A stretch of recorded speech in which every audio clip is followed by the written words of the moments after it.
Hi friends, நான் உங்கள் Sumathi. Welcome to Pattus food zone. இன்றைக்கி நம்ம வெங்காயம் பூண்டு வச்சு ரொம்பவே டிஃப்ரெண்ட்டான ஒரு ஊறுகாய் ரெசிபி தான் பார்க்க போகிறோம். இதை நீங்கள் ஒரு முறை செஞ்சு வச்சுட்டா 1 மந்த்துக்கு குழம்பு பிரச்சனையே இருக்காது.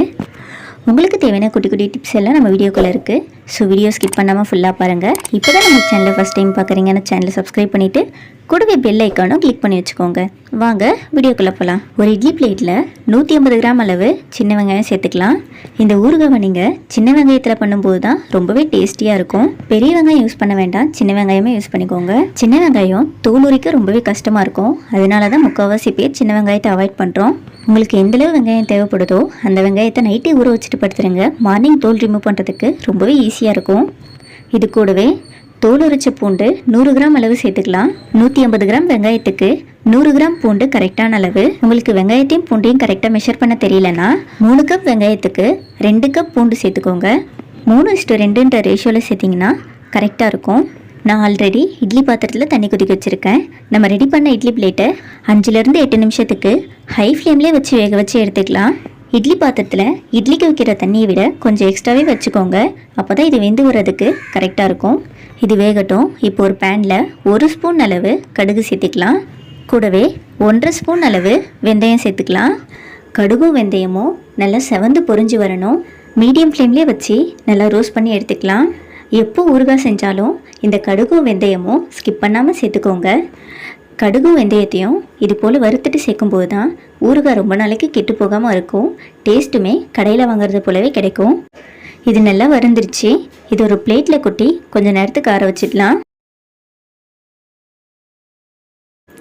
2-3 நிமிஷத்துலேயே இது ஃபுல்லாக ஆறிடும். இப்போ ஒரு மிக்ஸி ஜாரில் சேர்த்துட்டு நம்ம பவுடர் பண்ணி எடுத்துக்கலாம். நல்லா நைஸான பவுடர் அரைக்கணும்னு அவசியம் இல்லை. கொஞ்சம் கொரகொரப்பாக இருந்தாலும் ஓகே தான். அரைச்சி எடுத்துகிட்டு வந்தாச்சு. இந்த அளவுக்கு இருந்தால் ஓகே தான். ரொம்பவும் கொரகொரப்பாக இருக்கக்கூடாது. இந்த ஸ்டேஜில் இருந்தால் கரெக்டாக இருக்கும். வெங்காயமும் பூண்டும் நல்லா வெந்துடுச்சு. இதை இட்லி பாத்திரத்துலேருந்து வெளியே எடுத்து வச்சிடலாம். வெங்காயமும் பூண்டும் நல்லாவே வெந்து வந்திருக்கு. இது வேகிறதுக்கு மொத்தமாக 5 நிமிஷம் தான் ஆகியிருக்கு. 5 நிமிஷத்துலேயே எந்த அளவுக்கு நல்லா வெந்து வந்திருக்குன்னு பாருங்கள். வெங்காயத்தை விட பூண்டுமே நல்லா வெந்து வந்திருக்கு. இதையும் நம்ம மிக்ஸி ஜாரில் சேர்த்து அரைக்க போகிறோம். இது ஃபுல்லாக ஆற விட்டுருங்க. ஒரு 5 நிமிஷத்துக்கு வெங்காயமும் பூண்டும் நல்லா ஆறி வரணும். பூண்டும் வெங்காயமும் சூடாக இருக்கும்போதே அரைச்சிட்டிங்கன்னா சீக்கிரமாக கெட்டு போயிடும். நல்லா ஆற விட்டுட்டு அப்புறமா மிக்ஸி ஜாரில் சேர்த்துக்கோங்க. நம்ம கடுகும் வெந்தயமும் அரைச்ச அதே ஜார்லேயே சேர்த்துக்கலாம். ஜாரை கழுவ வேண்டாம். பாருங்கள், வெங்காயம் நல்லா வெந்து எந்த அளவுக்கு வெங்காயத்துலேருந்து தண்ணி வந்திருக்கு. இது கூட காரத்துக்காக 2 ஸ்பூன் அளவு காரத்தூள் சேர்த்துக்கலாம். நீங்கள் காரம் கொஞ்சம் அதிகமாக சாப்பிடுவீங்கன்னா 3லேருந்து 3.5 ஸ்பூன் அளவு காரத்தூள் சேர்த்துக்கோங்க. இது கூட 1/2 ஸ்பூன் அளவு மஞ்சள் தூள் சேர்த்துக்கலாம். இது கூடவே நம்ம வறுத்து பொடி பண்ண கடுகு வெந்தய பொடியை சேர்த்துக்கலாம். இது கூட இப்போது 10லேருந்து 15 கிராம் அளவு புளி சேர்த்துக்கலாம். உங்களுக்கு கிராம் கணக்கு தெரியலனா சின்ன சைஸ் லெமன் அளவுக்கு புளி எடுத்துக்கோங்க. ஊறுகாய்க்கு தேவையான அளவு உப்பு சேர்த்துடலாம். நான் இன்றைக்கி 2 ஸ்பூன் அளவு சேர்க்குறேன். இப்போ இதை அரைச்சிடலாம். இது கூட கொஞ்சம் கூட தண்ணி சேர்க்கக்கூடாது. தண்ணி சேர்க்காமல் ஃபுல்லாக பேஸ்ட் மாதிரி அரைச்சி எடுத்துகிட்டு வரணும். தண்ணி சேர்த்து அரைச்சிட்டிங்கன்னா ஊறுகாய் சீக்கிரமாக கெட்டு போயிடும். நான் அரைச்சி எடுத்துகிட்டு வந்துட்டேன். பாருங்கள், இந்த அளவுக்கு திக் பேஸ்ட்டாக இருக்கணும். நான் இது கூட கொஞ்சம் கூட தண்ணி எதுவும் சேர்க்கலை. வெங்காயத்தையும் பூண்டையும் நம்ம வேக வச்சு சேர்த்ததுனால அது கூட தண்ணி சேர்க்காமலே அரைக்கும் போது அது பேஸ்ட்டு கன்சிஸ்டன்சிக்கு மாறிடும். இப்போ இது இருக்கட்டும். நம்ம தாளிப்பு ரெடி பண்ணிடலாம். இப்போ ஒரு பேனில் நல்லெண்ணெய் சேர்த்துக்கலாம். ஊறுகாய்க்கு எப்பயும் நல்லெண்ணெய் சேர்க்கும் போது தான் டேஸ்ட்டும் நல்லாயிருக்கும், ரொம்ப நாளைக்கு கெட்டு போகாமலும் இருக்கும். இது கூட 1/2 ஸ்பூன் அளவு கடுகு சேர்த்திடலாம். கடுகு நல்லா பொரிஞ்சதும் இது கூட 3 பல் பூண்டு தோலோடு தட்டி சேர்த்துக்கலாம். நம்ம ஆல்ரெடி பூண்டு வச்சு தான் ஊறுகாய் ரெடி பண்ணுறோம். இருந்தாலும் ஃப்ளேவருக்காக ஒரு 2-3 பல் சேர்த்துக்கலாம். இது கூட கொஞ்சமாக கருவேப்பிலை சேர்த்துடலாம். பூண்டு கருவேப்பிலை எல்லாம் நல்லா பொரிஞ்சு வந்ததும் இது கூட 1/2 ஸ்பூன் அளவு பெருங்காயத்தூள் சேர்த்துக்கலாம்.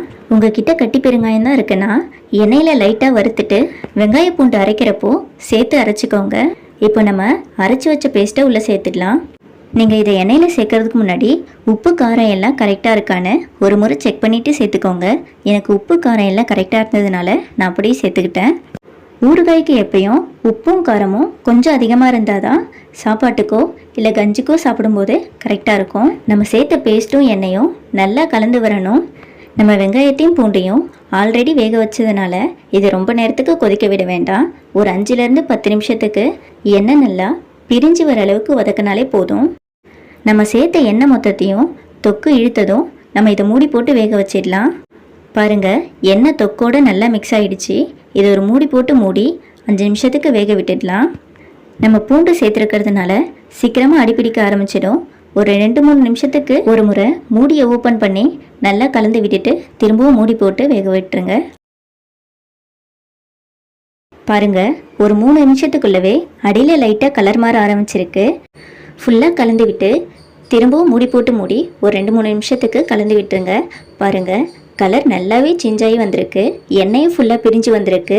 இந்த ஸ்டேஜில் நம்ம நல்லா கலந்து விட்டு அடுப்பு ஆஃப் பண்ணிடலாம். எண்ணெய் அதிகமாக சேர்க்கும் போது தான் ஊறுகாய் ரொம்ப நாளைக்கு கெட்டு போகாமல் இருக்கும்.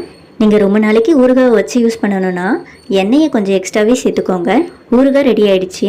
இது ஒரு ஏர்டைட் பாக்ஸில் நம்ம ஸ்டோர் பண்ணி வச்சுக்கலாம். 1 மாதத்துக்கு கெட்டே போகாது. இது நார்மலாக சாதத்துக்கு மட்டும் இல்லை, இட்லி, தோசை, சப்பாத்தின்னு எல்லாத்துக்குமே செட் ஆகிற ஒரு சைடிஷ்ஷாக தான் இருக்கும். கண்டிப்பாக இந்த ரெசிபியை நீங்களும் வீட்டில் ட்ரை பண்ணி பாருங்கள். எப்படி வந்திருக்குன்னு மறக்காமல் கமெண்ட் செக்ஷனில் கமெண்ட் பண்ணுங்கள். இந்த வீடியோ பிடிச்சிருந்தா ஒரு லைக் பண்ணிவிட்டு கூடவே இந்த வீடியோ உங்கள் ஃப்ரெண்ட்ஸ் அண்ட் ஃபேமிலிக்கு ஷேர் பண்ணி விடுங்க. மறக்காமல் நம்ம சேனலையும் சப்ஸ்கிரைப் பண்ணி வச்சுக்கோங்க. இதே போல் நாளைக்கு இன்னொரு வீடியோவோட மீட் பண்ணுறேன். பாய்.